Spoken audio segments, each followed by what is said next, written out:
George Mendes pousse pour envoyer Denzel Dumfries du côté du FC Barcelone. Cependant, Fabrizio Romano, lui, estime que le Barça n'en a pas forcément besoin. On en discute durant cette vidéo actualité. On parlera aussi de Ter Stegen qui a décidé de se la jouer squatter. C'est devenu un squatter. Il squatte le gymnase depuis maintenant 2 semaines. Les Blaugrana, bienvenue dans cette nouvelle vidéo actualité. J'espère que tout va bien de votre côté les phénomènes. Sans plus attendre, rentrons dans cette vidéo actualité. Commençons celle-ci par cette information qui fait peine à voir. Des gens qui ont autant de pouvoir au sein du sport se retrouvent à être pas neutres et le font savoir publiquement. Même si les publications, elles datent, on va pas non plus dire que ça date de 5 jours, non, ça fait quand même quasiment une décennie, voire plus de ce que j'avais vu, mais quand même, le gars, il parle d'arbitrage et on lui donne un poste avec du pouvoir. Vous pensez que son avis ne sera pas biaisé? Je vais lire ça et je vais vous donner un exemple tout bête. Le gars là d'hier que je vous ai partagé, Chema Alonso, qui a été promu directeur de l'IA arbitral ou je sais pas quoi, quelque chose du genre, il a déclaré auparavant, avez-vous remarqué que l'arbitre est en bleu et que Barcelone est en bleu et rouge? Je m'arrête là. Bon, on peut dire c'est une blague, c'est une simple vanne. Mais moi, ce que je dis vis-à-vis de ce genre de personnage, hier, je vous l'ai déjà dit que ça ne me dérange pas qu'il ait un club préféré, ça reste un humain comme tout le monde. Mais là où je m'inquiète, c'est quand ils ont des déclarations comme ça publiques. Hier, je vous ai partagé justement une autre publication et il y en a d'autres par-dessus tout. Ça commence à faire beaucoup et moi là où je me pose des questions, c'est imaginons un jour tu as un scénario où tu dois faire un choix, mais c'est ambigu. Vous voyez de quel scénario je parle? Par exemple, un petit penalty, mais s'il le siffle pas, c'est pas scandaleux. Ce genre de gars-là, vous pensez qu'il va choisir l'option qui va arranger Barcelone? Bien sûr que non. Et là est le problème. Et je ne parle pas de situation claire quand il y aura penalty. Je pense qu'il va pas... Je dis ça, mais contre le Real Madrid, il y a eu des situations claires, comme la main de Tchouaméni, un penalty clair à 100%, et ils l'ont quand même pas sifflé. Moi, je m'inquiète quand même pour les ambiguïtés. Ces gens-là, que ce soit lui pour l'arbitrage, ou encore Tebas, président de la Liga, lorsqu'il y a la moindre ambiguïté, ils ne seront pas objectifs. Ils seront obligés d'aller du côté qui arrange pas Barcelone en disant non, mais... En fait, c'était soumis à interprétation selon l'angle et tout. Ils joueront sur les ambiguïtés et ça m'énerve. Parlons maintenant de choses un peu plus joyeuses. Ter Stegen, ça vous dit quelque chose? Ouais, c'est loin d'être joyeux. Je sais très bien, mais je suis de bonne humeur, donc c'est quand même joyeux. Sport rapporte que Ter Stegen est toujours en gymnase en attendant une décision sur une opération au dos ou non. Apparemment, il y a carrément une unité spéciale autour du gymnase pour déloger Ter Stegen, le squatter. Maintenant, il se la joue squatter, les gars. Ça fait combien de temps il est au gymnase?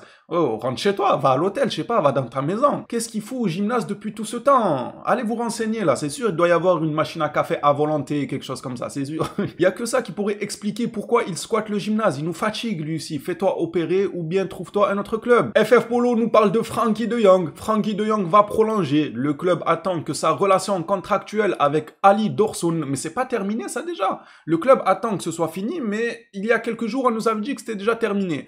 Question de temps, les parties sont tranquilles. Il va prolonger, rien de nouveau, c'est du réchauffé vis-à-vis de Frenkie de Jong. Je vous fais quand même passer l'information parce que là, FF Polo nous rapporte que avec Ali Dorsun, son ex-agent, c'est encore un peu tendu. Ça rame un tout petit peu alors qu'il y a quelques semaines, on nous disait que ça y est, c'est plus un agent, qu'il avait pris un autre agent et tout. Bref, histoire que vous soyez au courant de tout ce qui se passe dans les moindres détails. Cucurella et sa grosse touffe de cheveux ont fait une déclaration. Oui, ils ont fait une déclaration en duo vu que sa touffe elle est sur sa tête. Donc logiquement, quand lui il parle ou il écrit, eh ben, c'est sa touffe qui parle aussi. Lui et sa grosse touffe ont fait une déclaration sur Marcus Rashford.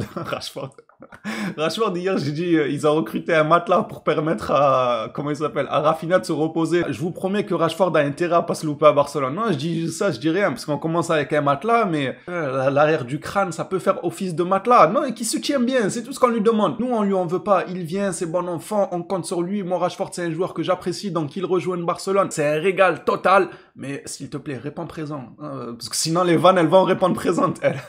Bref, reprenons sérieusement, les gars. Cucurella nous dit concernant Rashford et son arrivée au Barça, il est très rapide, il remarquera la différence de rythme entre les championnats. J'ai été surpris par le Barça de Flick, je ne m'y attendais pas. En réalité, pas grand monde s'attendait à un tel changement aussi brusque que ça, parce que le changement a été brutal. On a changé de coach, on s'attendait à avoir de l'amélioration vis-à-vis du côté sportif, de la manière de jouer, des trophées, etc. Mais pas à ce point, parce que là, on a été étincelant la saison dernière. dernière. On est passé d'une équipe, on va dire, qui commençait à être en perdition dans son football, à une équipe qui écrase tout le monde, qui est dans les lèvres de tout le monde en parle. On a dans notre équipe 3-4 joueurs qui peuvent être facilement top 10 du Ballon d'Or, même certainement. Cucurella a raison de préciser qu'il ne s'y attendait pas, comme la plupart des gens. C'est réel, ça a été brutal le changement à Barcelone. Dans le bon sens, c'est tant mieux. Flick a fait son choix concernant les joueurs qu'il emportera avec lui en Asie. Ça sera Dro et Torrent. Il a tranché. Ce sont ces deux joueurs-là qui accompagneront le technicien allemand pour la tournée asiatique. Ça nous permettra à nous aussi de les découvrir durant cette pré-saison un peu plus en profondeur parce que on connaît un peu le profil des joueurs. On a tous vu, vous et moi, des compilations, ce que les joueurs valent un peu, mais ça ne sera jamais comme le fait de les voir dans un match réel. Ça changera tout. Lorsqu'ils rentreront et qu'ils auront une bonne vingtaine de minutes, là, on commencera vraiment à voir quel est le niveau réel de ces joueurs-là et leur potentiel qu'ils peuvent acquérir. On va clôturer cette vidéo actualité par le dossier Dumfries, une déclaration de Fabrizio Romano et une autre d'un journaliste que je ne connais pas. Barcelone n'a fait aucune proposition pour Denzel Dumfries malgré le fait que sa clause soit toujours activable. Dumfries a une clause de 25 millions d'euros valable jusqu'au 31 juillet, mais Koundé et Eric Garcia sont considérés comme des solutions parfaites au poste d'arrière droit, malgré que Dumfries soit proposé par ses agents. Moi, je suis d'accord avec le club. Koundé et Eric Garcia, ça comble parfaitement ce côté droit. Maintenant, on peut quand même dire que si Dumfries venait, ça serait pas du gâchis, ça serait pas dégueulasse. Cependant, je suis partisan de l'autre côté, moi, le défenseur gauche. C'est l'autre aile qui m'inquiète. Lorsque Baldé se blesse, on n'a plus personne derrière pour couvrir nos arrières. S'il y avait une priorité, ça serait plutôt ce côté-là. Maintenant, si Dumfries venait à arriver, pour moi, c'est pas une mauvaise chose quand même. Je suis pour ce deal. Et pour finir, le communiqué d'un certain journaliste étant que Jorge Mendes pousse le FC Barcelone à finaliser le transfert de Denzel Dumfries. On le sait, tout ce qui est Xavi, Mendes, c'est des gens qui s'entendent très bien avec Laporta. Donc quand ils ont des joueurs sur qui ils ont une petite part de responsabilité, un mot à dire sur leur situation, leur dossier et leur avenir, ils vont directement contacter Laporta pour lui dire on a ce joueur-là pour toi. Ça, c'est un bénéfice à ne pas mettre de côté concernant Laporta. Il a beau avoir des défauts, j'ai envie de dire, comme tout le monde, mais la vérité, quand tu as des contacts comme ça avec des agents qui te facilitent les transferts dans certains dossiers, ça fait plaisir. Imaginez, on aurait pris des gens inconnus au bataillon, tout ce qui est font, tout je sais pas quoi. Imaginez, le gars n'a aucune relation.